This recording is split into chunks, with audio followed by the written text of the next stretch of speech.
इस मूवी की शुरू में ये दिखाते हैं कि 8 लोग तैयार हो रहे हैं क्योंकि आज उन सब का इंटरव्यू है। और आप ये समझ लो कि उनका इंटरव्यू इस दुनिया की सबसे बड़ी कंपनी की सबसे बड़ी पोस्ट के लिए है। इसके बाद एक रूम दिखाते हैं जिसमें 8 डेस्क होते हैं और हर एक डेस्क के ऊपर एक पेपर और एक पेंसिल रखा होता है। इसका मतलब जो उनका इंटरव्यू है वो 1 on 1 नहीं है, बल्कि एक साथ एक ही रूम में। और ये जॉब उसी को मिलेगी जो इस एग्जाम को पास करेगा। अब वो सब रूम में आते हैं। वहां देखते हैं कि उनकी शीट के ऊपर उनका कैंडिडेट नंबर होता है। वो नंबर के हिसाब से सब बैठ जाते हैं और उन सब के आने के बाद एक गार्ड आता है जो दरवाजे पर खड़ा हो जाता है। और अंत में एक आदमी आता है। वो बोलता है कि आई एम द इनविजिलेटर और मैं जो भी बोलूंगा उसे बिल्कुल ध्यान से सुनना, क्योंकि मैं कुछ भी रिपीट नहीं करूंगा। वो बोलता है कि इस जॉब के लिए कई लोगों ने ट्राई किया था और यहां तक जो पहुंचता पाए वो आप 8 लोगों, और ये अब आखिरी पड़ाव है। और जो भी इस हर्डल को पार करेगा उसे ये जॉब मिल जाएगा। वो इन्विजिलेटर बोलता है कि आपके पास सिर्फ एक क्वेश्चन है और आपको इसी का आंसर देना है। ये एग्जाम 7 मिनट का होगा, लेकिन इसके 3 रूल्स हैं और अगर आपने इसमें से एक भी तोड़ा तो आपको इस एग्जाम से डिस्क्वालीफाई कर दिया जाएगा। पहला रूल, आपने अगर मुझसे या गार्ड से बात करने की कोशिश की एग्जाम शुरू होने के बाद तो आप डिस्क्वालीफाई हो जाओगे। दूसरा रूल, अगर आपका पेपर खराब होता है इंटेंशनली और एक्सीडेंटली तो भी आपको डिस्क्वालीफाई कर दिया जाएगा। और तीसरा रूल, अगर आप किसी भी कारण से इस रूम से बाहर जाते हैं तो भी आपको डिस्क्वालीफाई कर दिया जाएगा। उसके बाद वो बोलता है कि एनी कोशिश। वो कुछ नहीं बोलते और वो एक टाइमर शुरू करता है और इस टाइमर को शुरू करने के बाद वो वहां से चला जाता है। अब वहां पर वो 8 कैंडिडेट्स हैं और दरवाजे पर एक गार्ड है। अब सब लोग अपना अपना पेपर उठाते हैं और वो देखते हैं कि वो ब्लैंक होता है, उस पर कुछ भी नहीं लिखा होता। उसके फ्रंट पर कैंडिडेट नंबर लिखा होता है और पीछे से बिल्कुल ब्लैंक। अब वो सब शॉकेट होते हैं कि कोशिश का आंसर तो देना है, लेकिन कोशिश है क्या। सब सोच रहे होते हैं कि तभी एक लड़की पेंसिल उठाती है और उसमें लिखती है कि I believe that I deserve this job. और इतने में कैमरा उसके पेपर को जूम करता है और वहां पर गॉड आता है और उसे उठाकर बाहर कर देता है क्योंकि उसने अपना पेपर खराब कर दिया। ये भी 3 कंडीशन में से एक कंडीशन थी कि आप अपना पेपर इंटेंशनली और एक्सीडेंटली खराब नहीं कर सकते। आप जब वो लड़की बाहर हो जाती है तो वहां पर 7 लोग बसते और वो सातों परेशान हो जाते हैं कि हो क्या रहे हैं, कैसा एग्जाम है। आप सब सोच में पड़ होते हैं। तभी एक आदमी बोलता है कि इन्विजिलेटर ने यह कहा था कि हम लोग इससे और गॉड से बात नहीं कर सकते, यानी हम लोग आपस में बात कर सकते हैं। और वो आपस में बात करना शुरू करते हैं और उन्हें कोई बाहर नहीं करता। वो बोलता है कि इस इंटरव्यू में हमें जवाब नहीं, सवाल ढूंढना है। अब उनमें से एक बोलता है कि हमें एक दूसरे की मदद करनी चाहिए। तभी दूसरा बोलता है कि ये तो कंपटीशन है, हम एक दूसरे की मदद क्यों करें। वो बोलता है कि कंपटीशन तो है, आंसर तो तभी दोगे जब क्वेश्चन पता चलेगा। एक लड़की बोलता है कि उन लोगों ने हमें जानबूझकर इस सिचुएशन में डाला है क्योंकि ये हमारी इंटेलिजेंस चेक करना चाहते हैं। दूसरा बोलता है कि हो सकता है ये लोग हमारा टीम वर्क देखना चाहते हों। और सब ये डिसाइड करते हैं कि अब हम इस क्वेश्चन को ढूंढने के लिए एक दूसरे की मदद करेंगे। तभी वहां पर अपना एक नाम बताता है तो एक बोलता है कि नहीं, अपने असली नाम नहीं, इस पेपर पर भी हमारा असली नाम नहीं लिखा, कैंडिडेट नंबर लिखा और इसके पीछे जरूर कोई ना कोई लॉजिक होगा। दूसरा बोलता है कि हम एक दूसरे को नकनीम से बुलवा सकते हैं। वो कहता है हाँ, ये आइडिया अच्छा है। और उसके बाद वो सबका एक एक नाम रखते हैं। और नाम कैसे रखते हैं? उनके रंग के, उनके पहचान के हिसाब से। उसकी साइड में एक हबशी बैठा होता है, बोलता है क्योंकि वो काला होता है और अपने आप को बोलता है। एक आदमी को बोलता है, एक लड़की के बालों का कलर ब्लॉन्ड होता है तो उसका नाम वो ब्लॉन्ड रख देते हैं। एक का नाम ब्रॉनेट क्योंकि उसके बालों का कलर ब्रॉनेट होता है और एक का नाम डार्क। और एक आदमी सबसे आगे बैठा होता है जो उनकी बातों में इंटरेस्ट दिखाई नहीं रहा होता है, ऐसा लगता है कि उनकी बातें सुनी नहीं रहा। तो जो सबके नाम रख रहा होता है वो बोलता है इसका नाम डेफ है, यानी बहरा। हालांकि इस बात से इस लड़की को प्रॉब्लम होती है जिसका नाम उन्होंने रखा होता है डार्क, लेकिन बाद में सब मान जाते हैं। अब वो बोलते हैं कि इन्विजिलेटर ने जो जो बोला था हमें सब याद करना चाहिए। वो बोलता है कि उसने हमें सेट से खड़े होने के लिए मना नहीं किया और वो खड़ा हो जाता है और गार्ड उसे बाहर नहीं करता। अब एक लड़की बोलते हैं कि हो सकता है कि क्वेश्चन उसी में लिखा हो, लेकिन हमें दिख नहीं रहा हो। तो दूसरी लड़की बोलते हैं कि तुम्हारे कहने का मतलब है कि अनविजिबल इंक ब्लैक बोलता है। हाँ, या फिर वाटर मार्क भी हो सकता है। उसके बाद वो लाइट के आगे अपने पेपर को रख के देखते हैं, लेकिन उसमें कुछ भी नहीं दिखता। हालांकि वहां पर दो अलग अलग लाइट्स होते हैं और वो दोनों जगह देखते हैं, लेकिन उन्हें कोई क्वेश्चन नहीं मिलता। तभी वहां पर जो ब्लॉन्ड बाल वाली लड़की होती है वो बोलती है कि शायद पेंसिल से उस पर शेड करने से क्वेश्चन विजिबल हो जाए। वहां पर एक आदमी बोलता है, यू ट्राई इट। अब जैसे ही वो अपने पेपर पर शेड करने वाली होती, तभी वहां पर जो ब्लैक होता है वो बोलता है, नो, डोंट डू दैट। याद उसने क्या कहा था? उसने कहा था कि अगर आप अपना पेपर खराब करते हो इंटेंशनली और एक्सीडेंटली तो आपको डिस्क्वालीफाई कर दिया जाएगा। और वो रुक जाती है। अब वो आपस में डिस्कशन करते हैं। तभी डार्क बोलते हैं कि हो सकता है हम सबके लिए अलग अलग क्वेश्चंस हों और वो हमारे पेपर में छुपे हों, क्योंकि इन्विजिलेटर ने कहा था कि आपके लिए एक क्वेश्चन है और उसका आपको आंसर देना है।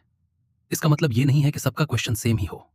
ब्लैक बोलता है कि ये भी हो सकता है कि सबके लिए एक ही क्वेश्चन हो और वो हम में से किसी एक ही शीट पर हो। और उसके बाद वो तय करते हैं कि हम सबकी शीट्स को लाइट में चेक करेंगे और वो एक ही करके सबकी शीट को चेक करते हैं, लेकिन किसी की भी शीट में कोई क्वेश्चन नहीं होता। परडिफ अभी भी अपनी शीट पर बैठा होता। उसने अपना पेपर चेक नहीं किया। तो वॉट उसके पास आता, उसका पेपर उठाता और चेक करता है और उसकी शीट में भी कोई क्वेश्चन नहीं होता। अब सब सोचते हैं क्वेश्चन है तो है कहां? अगर हमें यहां पर बुलाया है इंटरव्यू लेने के लिए तो कोई तो क्वेश्चन होगा। तभी ब्लैक बोलता है कि हो सकता है क्वेश्चन इसी शीट में हो और वो किसी खास तरह की लाइट में देखते हो, जैसे कि यूवी लाइट, इंफ्रारेड लाइट या फिर एक्सरे लाइट।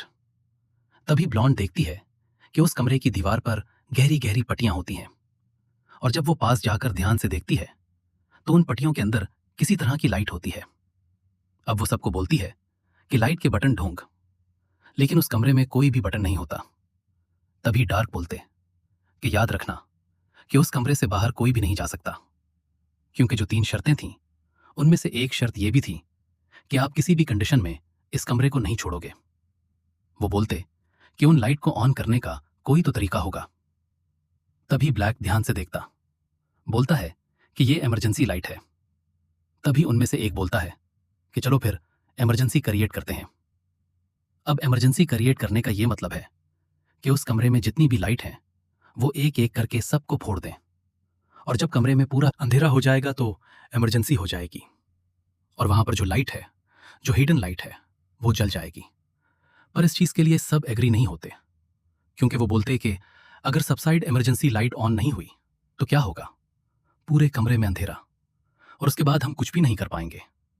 पर वो उसके लिए वोट करते हैं और 4 उस फीवर में होते हैं कि हम रिस्क लेंगे और वो रिस्क लेते हैं और सारी लाइट एक एक करके फोड़ना शुरू कर देते हैं।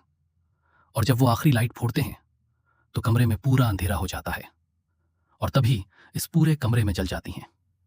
और ये देखकर वो बड़े खुश होते हैं। उन्हें लगता है कि जो वो पाना चाहते थे, जो वो करना चाहते थे, उन्होंने कर लिया। और अब एक एक करके सारे अपने पेपर उठाते हैं और उन लाइट के आगे लगाते हैं। लेकिन यहां भी उनके हाथ निराशाएं आती है। उन्हें कोई क्वेश्चन नहीं मिलता और इस बात से अब सारे इरेट हो जाते हैं। और अब तक 20 मिनट बीत चुके हैं और उनके पास अब सिर्फ एक ही घंटा बचा हुआ है। तभी वाइट बोलता है कि इन्विजिलेटर ने यह बोला था कि आप अपना पेपर खराब नहीं कर सकते, लेकिन उसने ये नहीं कहा था कि आप दूसरे का पेपर खराब नहीं कर सकते। अब इन 8 में से जो एक लड़की को शुरू में बाहर कर दिया था, उसका पेपर वहीं पर होता है।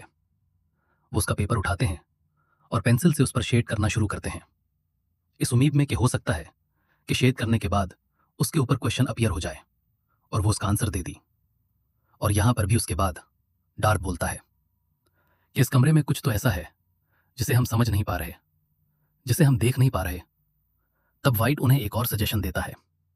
वो बोलता है कि इस पेपर के 4 टुकड़े करो और उन्हें अलग अलग तरीके से गीला करो। हो सकता है कि क्वेश्चन विजिबल हो जाए। और वो एक टुकड़ा उठाता है, उसे कोने में ले जाता है और उसके ऊपर वो टॉयलेट करता है। इस बात से सब बहुत नाराज होते हैं, क्योंकि वाइट की यह हरकत किसी को पसंद नहीं आता। अब टॉयलेट करने के बाद जब वो अपना पेपर देखता है तो उस पर कुछ नहीं आता, यानी कि उसका ये प्रयास भी असफल हो जाता है। अब वहां पर जो डेफ होता है, जो अभी तक कुछ नहीं बोला, वो रोने लग जाता है और फ्रेंच में कुछ बोलता है जो सबको समझ नहीं आता। तभी डर्क बोलता है कि ये बोल रहा है कि इट शोज यू योरसेल्फ, यानी कि ये तुम्हें तुम्हारी असलियत दिखा रहा है। अब यहां पर सब परेशान है कि सवाल आगे है तो है क्या। तभी वहां पर ब्राउन बोलता है कि इस कमरे में 4 लड़कों ने एंटर किया, सब डिफरेंट बैकग्राउंड से, सब डिफरेंट कल्चर से। वो बोलता है कि मुझे नहीं लगता कि ये कोई एग्जाम है, ये एक तरह का गेम है। इसके बाद वो खड़ा होता है और सामने एक बहुत बड़ा काले रंग का ग्लास होता है। वो कहता है कि मुझे लगता है कि इसके पीछे वो लोग बैठे और हम यहाँ पर जो भी कर रहे हैं वो इन चीजों को एंजॉय कर रहे हैं। ब्राउन उसके बाद से एग्री नहीं करती।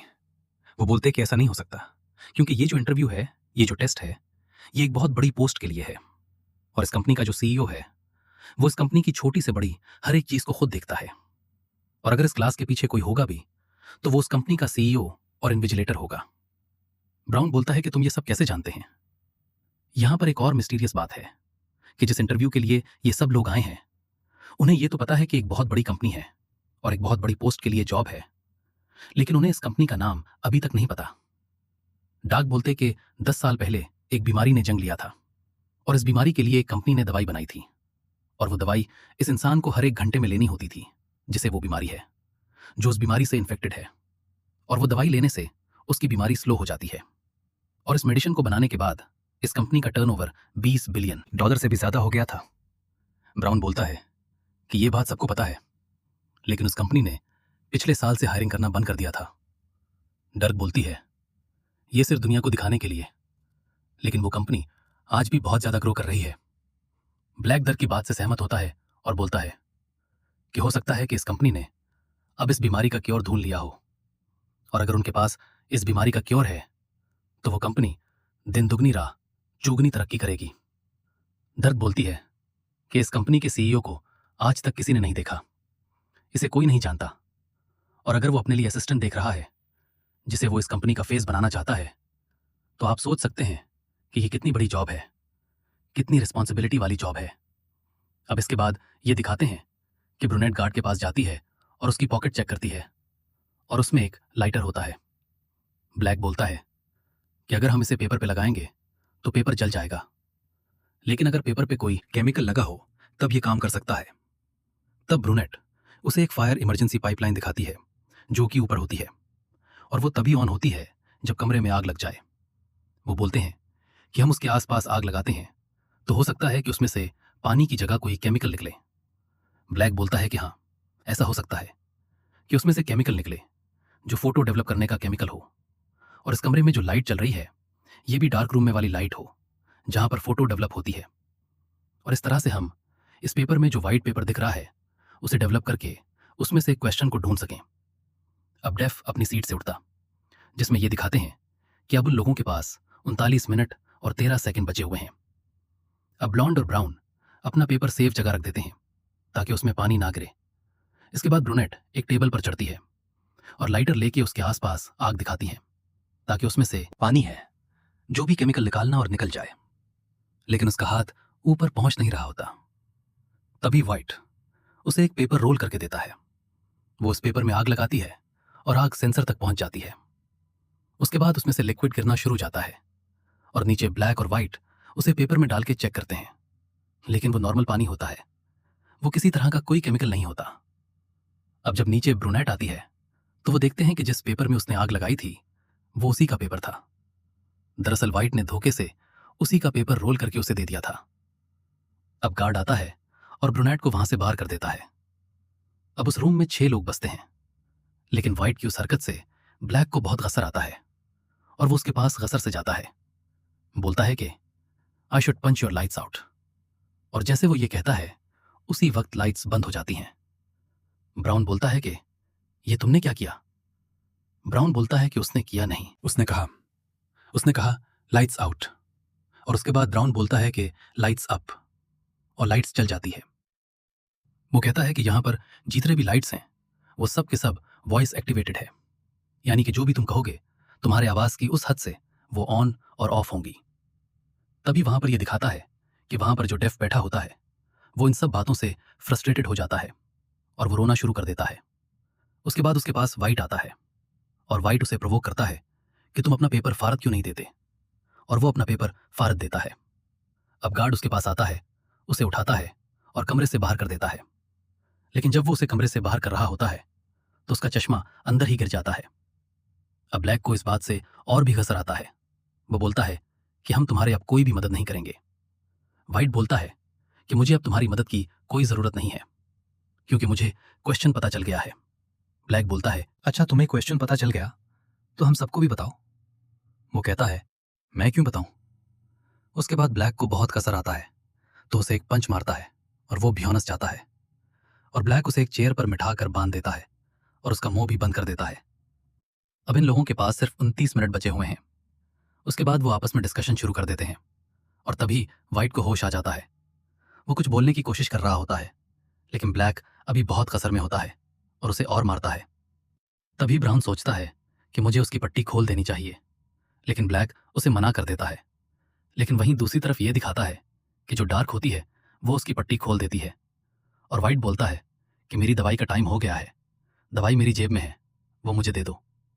और यहाँ पर अब ये पता चलता है कि वाइट भी इसी बीमारी से इन्फेक्टेड है जिस बीमारी की दवाई उस कंपनी ने बनाई थी। ब्लैक बोलता है कि ठीक है, हम तुम्हें तुम्हारी दवाई दे देंगे। लेकिन इससे पहले वो बोलता है कि ठीक है, मैं बता दूंगा, लेकिन पहले मुझे मेरी दवाई दे दो। वो बोलता है कि मेरी दवाई मेरी लेफ्ट पॉकेट में है, और जब ब्लैक चेक करता है तो उसकी पॉकेट में कुछ नहीं होता। उसके बाद उससे क्वेश्चन पूछना चाहता है, लेकिन उससे पहले कि वो कुछ बता पाता वो भी होश हो जाता है। वहीं अब ब्राउन को डार्क पर शक हो जाता है। उसे शक होता है कि ये इसी कंपनी में काम करती है, और हम सबको वो उसे करसे से बांध देता है। और वो पूछता है कि बताओ, तुम इस कंपनी में काम करती हो कि नहीं। पहले वो मना करती है, लेकिन बाद में वो एक्सेप्ट करती है। कहते हैं कि हाँ, मैं उसी कंपनी में काम करती हूँ और मैं उस कंपनी की एचआर हूँ। लेकिन उस कंपनी का सीईओ कौन है, मैंने उसको आज तक नहीं देखा, मैं उसे नहीं जानती, और मुझे ये भी नहीं पता कि इस एग्जाम का क्वेश्चन क्या है। ब्राउन को लगता है कि उसको सब कुछ पता है और ये हमसे झूठ बोल रही है। वो उसे टॉर्चर करता है, लेकिन फिर भी वो ही बोलती है कि मुझे इतना ही पता है, और बाद में ब्राउन मान जाता है कि उसे उससे ज्यादा कुछ नहीं पता। अब जब डार्क सब कुछ बता देती है तो वहीं पे दिखाते हैं कि जो वाइट को करसे में बांधा हुआ है, उसकी बॉडी कांपना शुरू हो जाती है और वो अभी बेहोश है। ब्लॉन्ड बोलती है कि शायद ये नाटक कर रहा है। ब्लैक बोलता है कि नहीं, ये नाटक नहीं कर रहा, ये जेन्युइन है। ब्लॉन्ड बोलती है कि तुम्हें कैसे पता। ब्लैक बोलता है क्योंकि यही बीमारी मेरी बीवी को भी थी। ब्लॉन्ड बोलती है कि ठीक है, इसका मतलब उसके पास पुल थी और अब उसके पास नहीं है। इसका मतलब हम में से किसी के पास है और हम एक दूसरे पर ट्रस्ट नहीं करते, तो इसलिए हमें सबकी तलाशी लेनी पड़ेगी। और अब इंटरव्यू खत्म होने में मौतर 15 मिनट बचे हैं। वो जब एक दूसरे की तलाशी ले लेते तो उनको टैबलेट कहीं भी नहीं मिलती। तब डार्क ब्राउन के पास जाती है। वो बोलती है कि तुम्हारी च्युइंगम कहीं। वो कहता है मैंने खा ली। वो उसके डेस्क के पास जाती है और नीचे देखती है तो उसने अपनी च्युइंगम में इस टैबलेट को छुपाया होता है। वो टैबलेट निकालती है और वाइट को खिलाने जाती है। इससे पहले कि उसे खिला पाती, ब्राउन उसके हाथ में मारता है और टैबलेट जाकर ड्रेन पाइप में गिर जाती है, और वहां से हाथ डालकर उस टैबलेट को निकालना लगभग नामुमकिन है। और अगर ये टैबलेट उन्होंने वाइट को नहीं दी, क्योंकि उसकी टैबलेट अब और भी ज्यादा खराब हो गई है। डार्क से ये सब कुछ देखा नहीं जाता। वो कैमरा के सामने जाती है और इन्विजिलेटर को बोलती है कि तुम्हें देख नहीं रहा, ये मर रहा है, और उसने अब रूल तोड़ दिया क्योंकि इन्विजिलेटर से कोई बात नहीं कर सकता। तभी गॉड आता है और उसे उस रूम से बाहर कर देता है, और अब इस रूम में सिर्फ 4 लोग बचे हुए हैं। तभी वहां पर ये दिखाते हैं कि ब्लाइंड अपने बालों की पेन निकालती है और उस टैबलेट को ड्रेन पाइप से निकाल लेती है और वो उसे वाइट को खिला देती है, और उसके बाद वाइट ठीक हो जाता है। ब्राउन उसको बोलता है कि तुमने हमें वादा किया था कि अगर हम तुम्हें टैबलेट दे देंगे तो तुम हमें क्वेश्चन बता दोगे। वो बोलता है कि इस एग्जाम का कोई भी क्वेश्चन नहीं है। डार्क बोलता है कि इन्विजिलेटर ने कहा था कि एक क्वेश्चन है और उसका तुम्हें आंसर देना है। वाइट बोलता है कि ये टेस्ट अपने आप में क्वेश्चन है, और हम में से आखिरी में जो लास्ट यहां पर बचेगा वो इस क्वेश्चन का आंसर है। ये बताने के बाद वाइट गार्ड की तरफ भागता है क्योंकि उसके पास गन होती है, लेकिन उससे पहले ब्लैक वहां पहुंच जाता है और वो गार्ड की गन ले लेता है और वाइट को गन पॉइंट पे ले लेता है। वाइट बोलता है, ठीक है, तो मुझे मारना चाहते हो, मारो। और वो उसे प्रवोक करता है। उसे लगता है कि वो नहीं मारेगा और तभी ब्लैक गन चला देता है, लेकिन गन नहीं चलती। और जब वाइट देखता है कि गन नहीं चली तो उसे धक्का देकर उसे गन छीन लेता है। और वाइट समझ जाता कि ये गार्ड के फिंगरप्रिंट से चलेगी। वो गार्ड के फिंगरप्रिंट से गन को एक्टिव करता है और ब्राउन को बोलता है कि तुम पहले इस कमरे से बाहर जाओ। और ब्राउन उस कमरे से बाहर चला जाता है। अब वहां पर 3 बच्चे हैं और केवल 5 मिनट बच्चे हैं इस इंटरव्यू को खत्म होने में। उसके बाद वाइट ब्लैक को बोलता है कि अब तुम जाओगे, लेकिन ब्लैक उसकी बात नहीं मानता। तब भी ब्लॉन्ड बोलती है कि ठीक है, मैं जा रही हूं। और वो दरवाजे के पास जाकर खड़ी हो जाती है और जोर से बोलती है, लाइट्स आउट। और लाइट्स बंद हो जाती है और वो अंदर छुप जाती है। लेकिन लाइट्स बंद होने के बाद वाइट अंधा दिन गोलियां चलाता है और उसके बाद वो बोलता है, लाइट्स ऑन। और जब लाइट्स ऑन होती है तो वो देखता है कि एक गोली ब्लैक के हार्ट पे लग गई है और ब्लैक जमीन पे गिर जाता है और उसकी आंखें बंद हो जाती हैं। अब वो ब्लॉन्ड को चारों तरफ देखता है। तभी उसको उसका पैर दिखता है जो कमरे के अंदर होता है और उसकी पूरी बॉडी बाहर होती है, यानी कि अभी भी वो कमरे के अंदर है। उसने कमरा छोड़ा नहीं है। तभी ये दिखाता है कि घड़ी में टाइम पूरा हो जाता है, यानी कि एग्जाम का टाइम खत्म हो गया। अब वाइट कैमरा के आगे जाता है और बोलता है कि तुम्हें एक आंसर चाहिए था ना, और तुम्हारा आंसर तुम्हारे सामने खड़ा है। तभी गार्ड वहां पर आता है, उसे पकड़ता है और बाहर करने से पहले उसे अपनी घड़ी दिखाता है। घड़ी में अभी भी कुछ सेकंड्स बचे होती हैं। दरअसल जब डेफ उस रूम में था तो वो घड़ी के पास जाकर घड़ी का टाइम कुछ सेकंड्स आगे कर देता है। उसी वजह से घड़ी में तो टाइम खत्म हो गया, लेकिन एग्जाम के टाइम को खत्म होने में अभी भी कुछ सेकंड्स हैं। अब गार्ड उसे बाहर कर देता है और वहां पर बसती है सिर्फ ब्लाइंड। ब्लाइंड को अब पूरी गेम समझ में आ जाती है। वो जमीन में पड़ा हुआ डेफ का चश्मा उठाती है जो उसे बाहर करते हुए वहां पर छूट गया था, और उसके साथ वो एक कांच का टुकड़ा भी उठाती है जो वहां पर टूटे हुए गिरे होते हैं। वो कांच के टुकड़े और चश्मे के थ्रू अपने क्वेश्चन पेपर में देखती है और वहां पर उसे कुछ लिखा हुआ दिखता है। उसे देखता है कि क्वेश्चन नंबर 1, उसके आगे पीछे कुछ भी नहीं लिखा होता। अब एग्जाम का टाइम खत्म हो गया तो वहां पर इन्विजिलेटर और डेफ आता है और ब्लॉन्ड समझ जाती कि यही उस कंपनी का सीईओ है। वो बोलते कि मेरा आंसर है नो, और ऐसा वो इसलिए बोलते क्योंकि उसे अब क्वेश्चन पता है। आपको याद होगा जब इन्विजिलेटर रूम में आया था तो उसने सबको 3 कंडीशंस बताई थी और उसके बाद उसने बोला था, एनी क्वेश्चंस। और यही उस इंटरव्यू का क्वेश्चन होता है और जिसका जवाब ब्लॉन्ड देती है नो। और ब्लॉन्ड के आंसर से वो बहुत खुश होते हैं। वो बोलते, यू गॉट द जॉब, यानी कि तुम्हें जॉब मिल गई है। लेकिन ब्लॉन्ड बोलते कि मैंने एक्सेप्ट नहीं की। मुझे ऐसी कंपनी में जॉब नहीं करना जो किसी की जान लेते, क्योंकि वहां पर ब्लैक की बॉडी पड़ी होती है। इन्विजिलेटर बोलता है कि ब्लैक मारा नहीं है, वो जिंदा है और ये डेफ की नहीं खो जाए।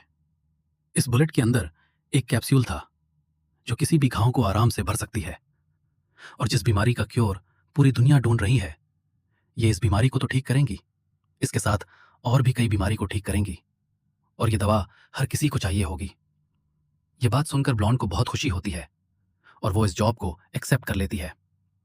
इन्विजिलेटर ही भी बताता है कि जो डेफ है वो दुनिया के सामने इसलिए नहीं आता क्योंकि वो साइंटिस्ट है और इसे पब्लिसिटी बिल्कुल भी पसंद नहीं है। और इसी के साथ ये मूवी खत्म हो जाती है।